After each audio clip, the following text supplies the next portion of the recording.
ಭತ್ತ ಖರೀದಿ ಕೇಂದ್ರ ತೆರೆಯುವಂತೆ ಆಗ್ರಹಿಸಿ ಬಿಜೆಪಿ ಜಿಲ್ಲಾ ರೈತ ಮೋರ್ಚಾ ಕಾರ್ಯಕರ್ತರು ಮಂಡ್ಯ ನಗರದ ಜಿಲ್ಲಾಧಿಕಾರಿ ಕಚೇರಿ ಎದುರು ಭತ್ತ ಒಕ್ಕಣೆ ಮಾಡಿ ಆಕ್ರೋಶ ವ್ಯಕ್ತಪಡಿಸಿದರು. ಸರ್ಕಾರ ಮತ್ತು ಜಿಲ್ಲಾಡಳಿತ ಭತ್ತ ಖರೀದಿ ಕೇಂದ್ರ ತೆರೆಯದೆ ದಲ್ಲಾಳಿಗಳ ಪರ ನಿಂತಿದ್ದಾರೆ. ಈಗಾಗಲೇ ಭತ್ತ ಕಟಾವು ಪ್ರಕ್ರಿಯೆ ಮುಗಿಯುತ್ತಾ ಬಂದಿದ್ದು, ಭತ್ತ ಖರೀದಿ ಕೇಂದ್ರ ತೆರೆಯದ ಪರಿಣಾಮ ಕಡಿಮೆ ಬೆಲೆಗೆ ರೈತರು ಭತ್ತವನ್ನು ಮಾರಿಕೊಳ್ಳುತ್ತಿದ್ದಾರೆ. ಜಿಲ್ಲೆಯವರೇ ಆದ ಕೃಷಿ ಮಂತ್ರಿ ಎನ್ ಚಲುವರಾಯಸ್ವಾಮಿ ಅವರು ಕಣ್ಮುಚ್ಚಿ ಕುಳಿತಿದ್ದಾರೆ. ರೈತರ ನೆರವಿಗೆ ಧಾವಿಸಬೇಕಾಗಿದ್ದ ಜಿಲ್ಲಾಡಳಿತ ನಿದ್ರೆಗೆ ಜಾರುವ ಮೂಲಕ ಪರೋಕ್ಷವಾಗಿ ದಲ್ಲಾಳಿಗಳಿಗೆ ಬೆಂಬಲ ನೀಡುತ್ತಿದೆ. 2 ದಿನಗಳಲ್ಲಿ ಭತ್ತದ ಖರೀದಿ ಕೇಂದ್ರ ತೆರೆಯದಿದ್ದಲ್ಲಿ ಜಿಲ್ಲೆಯಾದ್ಯಂತ ಜಾನುವಾರುಗಳೊಂದಿಗೆ ಸರ್ಕಾರಿ ಕಚೇರಿಗಳಿಗೆ ಮುತ್ತಿಗೆ ಹಾಕುವುದರ ಜೊತೆಗೆ ಜಿಲ್ಲಾಧಿಕಾರಿಗಳ ಕಚೇರಿಗೆ ದಿಗ್ಬಂಧನ ವಿಧಿಸುವುದಾಗಿ ಎಚ್ಚರಿಕೆ ನೀಡಲಾಯಿತು. ಜಿಲ್ಲಾಧಿಕಾರಿಗಳ ಕಚೇರಿ ಅಧಿಕಾರಿಯೊಬ್ಬರು ಸ್ಥಳಕ್ಕಾಗಮಿಸಿ ಕೂಡಲೇ ಭತ್ತ ಖರೀದಿ ಕೇಂದ್ರ ತೆರೆಯುವ ಭರವಸೆ ಮೇರೆಗೆ ಪ್ರತಿಭಟನೆಯನ್ನು ಕೈಬಿಡಲಾಯಿತು.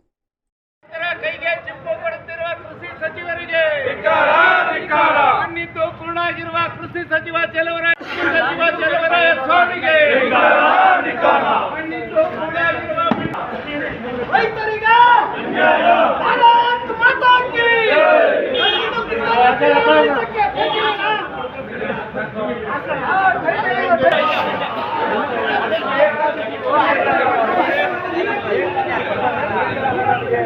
ಸಚಿವ ಚಲುವರಾಯಸ್ವಾಮಿಗೆ ಅನ್ನದಾತರ ಹೋರಾಟಕ್ಕೆ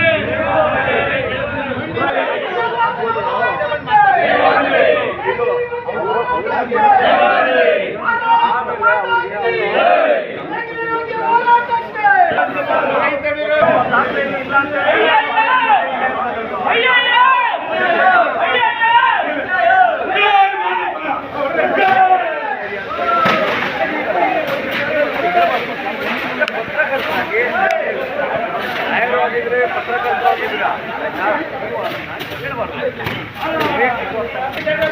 ರಾಜ್ಯ ಸರ್ಕಾರಕ್ಕೆ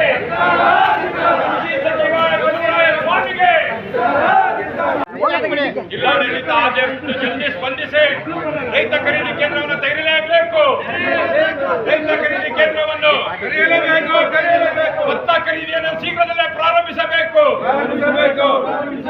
ಖರೀದಿ ಕೇಂದ್ರ ಜಿಲ್ಲಾಡಳಿತಕ್ಕೆ ಕೃಷಿ ಸಚಿವರಿಗೆ ರೈತರ ಸಮಸ್ಯೆಗೆ ಮಂಡ್ಯದಲ್ಲಿ ಜಿಲ್ಲಾಡಳಿತ ನಿದ್ರಾವಸ್ಥೆಯಲ್ಲಿದೆ. ರೈತರು ನಾವು ಬೆಳೆದಂಥ ಭತ್ತನ ಇನ್ನೂ ಕೂಡ ತೆರಿಗೆ ಕೇಂದ್ರವನ್ನು ಓಪನ್ ಮಾಡಿಲ್ಲ. ನಾನು ಕೇಳೋದಾದ್ರೂ ಇಷ್ಟ ಈ ರಾಜ್ಯ ಸರ್ಕಾರಕ್ಕೆ ಮತ್ತು ನಮ್ಮ ಜಿಲ್ಲಾಡಳಿತಕ್ಕೆ. ಸ್ವಾಮಿ, ಒಂದು ಉದಾಹರಣೆ ಸ್ವಾಮಿ, ನೀವು ಒಂದು ಮನೆ ಕಟ್ಟಬೇಕಾದ್ರೆ ನೀವು ಎಷ್ಟು ಮುಂಜಾಗ್ರತೆಯಾಗಿ ನೀವು ರೆಡಿ ಆಗ್ತೀರಿ. ನೀವು ಒಂದು ಮಗಳ ಮದುವೆ ಮಾಡಬೇಕಾದ್ರೆ ಎಷ್ಟು ಮುಂಜಾಗ್ರತೆಯಾಗಿ ನೀವು ಎಲ್ಲ ಕೆಲಸವನ್ನು ಮುಗಿಸ್ತೀರಿ. ರೈತರ ಕೆಲಸಕ್ಕೆ ರೆಡಿ ಭತ್ತ ಈಗಾಗಲೇ ಕಟಾವಾಗ್ತದೆ, ಭತ್ತ ಎಲ್ಲ ಫಿನಿಶ್ ಆಗ್ತದೆ, ಮುಗಿತಾ ಬರ್ತಾನೆ. ದಯಮಾಡಿ ಜಿಲ್ಲಾಡಳಿತ ಆಗಲಿ, ರಾಜ್ಯ ಸರ್ಕಾರ ಆಗಲಿ, ಅಥವಾ ಜಿಲ್ಲಾ ಉಸ್ತುವಾರಿ ಸಚಿವ, ಕೃಷಿ ಸಚಿವ ಚಲುವರಾಯಸ್ವಾಮಿಗಳಿಗೆ ನಾವು ತೀವ್ರವಾಗಿ ಖಂಡಿಸ್ತೀವಿ.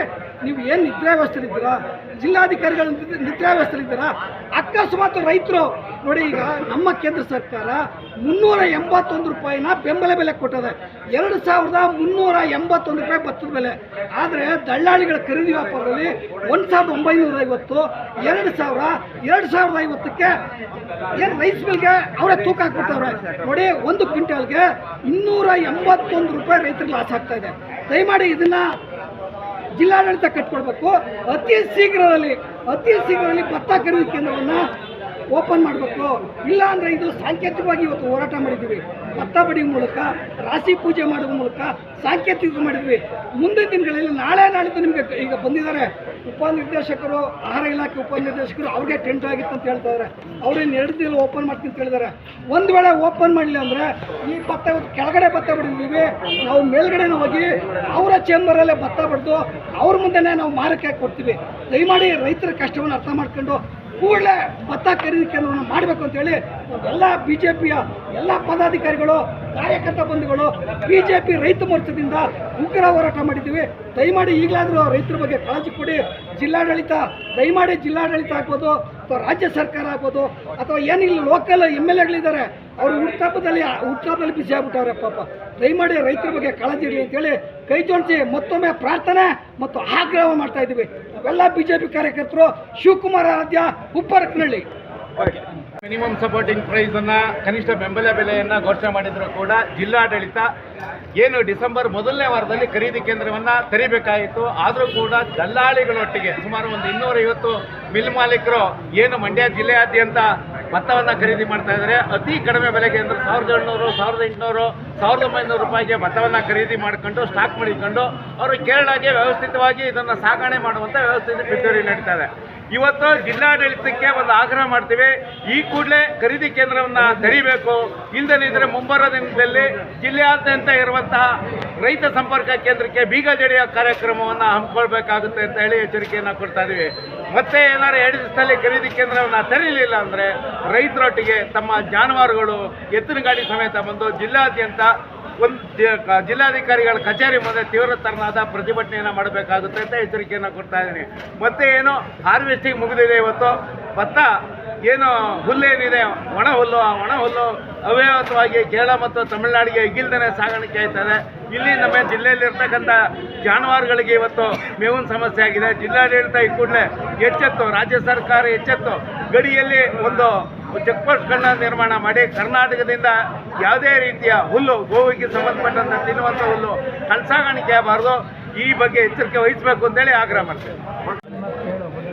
ಕಬ್ಬನ್ನ ಬಿಟ್ಟರೆ ಅತಿ ಹೆಚ್ಚು ರೈತರು ಬೆಳೀತಕ್ಕಂಥ ಬೆಳೆ ಭತ್ತ. ಈಗಾಗಲೇ ಭತ್ತ ಕಟಾವಾಗಿ 1 ತಿಂಗಳಾಗಿದೆ. ರೈತರುಗಳು ಸಾಲ ಸೋಲವನ್ನು ಮಾಡಿ ಭತ್ತವನ್ನು ಬೆಳೆದಿರ್ತಾರೆ. ಆ ಸಾಲವನ್ನು ತೀರಿಸಬೇಕಾದ್ರೆ, ಮನೆಗೆ ಕಷ್ಟ ಸುಖಕ್ಕೆ ಹಣವನ್ನು ಬಳಸಬೇಕಾದ್ರೆ ಬೆಳೆದಂಥ ಬೆಳೆಯನ್ನು ಬೇಗ ಮಾಡಬೇಕು ಅಂತೇಳಿ ರೈತರ ಆಸೆ ಇರ್ತದೆ. ಪ್ರಸ್ತುತ ಜಿಲ್ಲಾಡಳಿತ, ಕಾಂಗ್ರೆಸ್ ಸರ್ಕಾರ ಎಲ್ಲೂ ಖರೀದಿ ಕೇಂದ್ರಗಳನ್ನು ಒಂದು ತೆಗೆದಿಲ್ಲ ಇದುವರೆಗೆ. ಇವರ ಉದ್ದೇಶವಾದ ಇಷ್ಟೇ, ದಳ್ಳಾಳಿಗಳಿಗೆ ಅನುಕೂಲ ಮಾಡಲಿಕ್ಕೋಸ್ಕರವೇ ಈ ಸರ್ಕಾರ ಬಂದಂತಿದೆ ಅನ್ನುವಂಥದ್ದು ನಾವೆಲ್ಲ ರೈತರು ಮನಗಂಡಿದ್ದೇವೆ. ಈಗಾಗಲೇ ಖರೀದಿ ಕೇಂದ್ರಗಳನ್ನು ತೆಗೆದು ಕೇಂದ್ರ ಸರ್ಕಾರ ಕೊಟ್ಟಿರ್ತಕ್ಕಂಥ 2396 ರೂಪಾಯಿ ಏನು ಬೆಂಬಲ ಬೆಲೆ ಇದೆ, ಆ ರೈತರಿಗೆ ಖರೀದಿಯನ್ನು ಪ್ರಾರಂಭ ಮಾಡಬೇಕಾಗಿತ್ತು ಸರ್ಕಾರ. ಇದುವರೆಗೆ ಮಾಡಿಲ್ಲ. ಆಗ ದಲ್ಲಾಳಿಗಳ ಮಾರುಗೆ ಹೋಗಿ ದಲ್ಲಾಳಿಗಳಿಗೆ ಒತ್ತಾಯಕ್ಕೆ ಮಣಿದು ರೈತರು ಈಗಾಗಲೇ 1800, 1900ಕ್ಕೆ ಭತ್ತವನ್ನು ಮಾರಾಟವನ್ನು ಮಾಡ್ಕೊತಾ ಇದ್ದಾರೆ. ದಯಮಾಡಿ ಈ ಕೂಡಲೇ ಆಗ್ರಹ ಮಾಡ್ತಾ ಇದ್ದೇನೆ. ಈಗಾಗಲೇ ಜಿಲ್ಲಾಡಳಿತಕ್ಕೆ ನಾವು ಎಚ್ಚರಿಕೆ ಕೊಡ್ತಾ ಇದ್ದೇವೆ. ಈ ಕೃಷಿ ಸಚಿವರು ಮಂಡ್ಯ ಜಿಲ್ಲೆಯವರೇ ಆಗಿದ್ರು. ನಮ್ಮ ಮಂಡ್ಯ ಜಿಲ್ಲೆ ರೈತರಿಗೆ ಇಷ್ಟೊಂದು ಅನ್ಯಾಯ ಆಗ್ತಾ ಇದೆ ಅಂದರೆ ಇನ್ನು ರಾಜ್ಯದ ರೈತರ ಪರಿಸ್ಥಿತಿ ಏನು ಅಂತೇಳಿ ನಾವು ಕೇಳಲಿಕ್ಕೆ ಇಷ್ಟಪಡ್ತೇನೆ. ಈ ಕೂಡಲೇ ನೈತಿಕ ಹೊಣೆ ಹೊತ್ತು ರಾಜೀನಾಮೆ ಕೊಡಬೇಕಾಗುತ್ತೆ. ದಯಮಾಡಿ ರೈತರು ಬೆಳೆತಕ್ಕಂಥ ಬೆಳೆಗೆ ಸೂಕ್ತ ರೀತಿಯ ಬೆಂಬಲ ಬೆಲೆಗೆ ಕೊಟ್ಟು ಅವ್ರು ಖರೀದಿಯನ್ನು ಮಾಡಬೇಕು ಅಂತ ಆಗ್ರಹ ಮಾಡ್ತೇವೆ. ಇಲ್ಲ ಅಂತಂದರೆ ಎಲ್ಲ ಮೂಟೆಗಳನ್ನ ರೈತರು ತಂದು ಜಿಲ್ಲಾಡಳಿತದ ಕಚೇರಿ ಒಳಗೆ ಹಾಕಬೇಕಾಗುತ್ತೆ. ಎಲ್ಲ ಕೃಷಿ ಕೇಂದ್ರಗಳನ್ನು ಬೀಗ ಹಾಕುವ ಮುಖಾಂತರ ನಾವು ಪ್ರತಿಭಟನೆ ಮಾಡಬೇಕಾಗುತ್ತೆ. ಕೇವಲ 1-2 ದಿನಗಳಲ್ಲಿ ಈ ಆಡಳಿತ ಎಚ್ಚರಿಕೆ ತಗೊಂಡು ನಾವು ಖರೀದಿಯನ್ನು ಮಾಡಬೇಕು ಅಂತೇಳಿ ಆಗ್ರಹ ಮಾಡ್ತಾರೆ. ಭತ್ತ ಇರ್ಬೋದು, ರಾಗಿ ಇರ್ಬೋದು, ಎಲ್ಲವೂ ಈ ರೀತಿಯಾಗಿ ಉದ್ದೇಶಪೂರ್ವಕವಾಗಿ ಕೃಷಿ ಇಲಾಖೆ ಅಧಿಕಾರಿಗಳು, ಜಿಲ್ಲಾಡಳಿತ, ಕಾಂಗ್ರೆಸ್ ಸರ್ಕಾರ ಎಲ್ಲವೂ ಈ ರೀತಿ ಬೇಕು ಅಂತ ಉದ್ದೇಶಪೂರ್ವಕವಾಗಿ ಮಾಡ್ತಾ ಇರ್ತಕ್ಕಂಥ ದಲ್ಲಾಳಿಗಳು ಅವಳಿಗೆ ಮುರ್ಜಿಗೆ ಉಳ್ಳಾಗಿದ್ದಾರೆ. ಈಗಾಗಲೇ ದಲ್ಲಾಳಿಗಳ ಮಿಲ್ಗಳು ನೋಡಿ, ದಲ್ಲಾಳಿಗಳು ಸ್ಟಾಕ್ ಮಾಡಿರ್ತಕ್ಕಂಥ ಜಾಗಗಳು ನೋಡಿ, ಲಕ್ಷಾಂತರ ಮೂಟೆಗಳನ್ನ ಆಡಳಿತ ರೈತರ ಹತ್ರ ಕಮ್ಮಿ ದರಕ್ಕೆ ತೆಗೆದುಕೊಂಡು ಅವರು ಹೆಚ್ಚು ರೈತರಿಗೆ ಮಾರಾಟ ಮಾಡೋಕ್ಕೋಸ್ಕರ ಸ್ಟಾಕ್ ಮಾಡಿದ್ದಾರೆ. ಅದು ಆಗ್ರಹ ಮಾಡ್ತೇನೆ. ಅದನ್ನು ಎಲ್ಲ ಕಡೆ ಪತ್ತೆ ಹಚ್ಚಿ ಅದನ್ನ ವಸೂಲಿ ಮಾಡಿ ಸರ್ಕಾರ ವಶಪಡಿಸ್ಕೋಬೇಕು ಅಂತೇಳಿ ಅದನ್ನು ಆಗ್ರಹ ಮಾಡ್ತೇನೆ.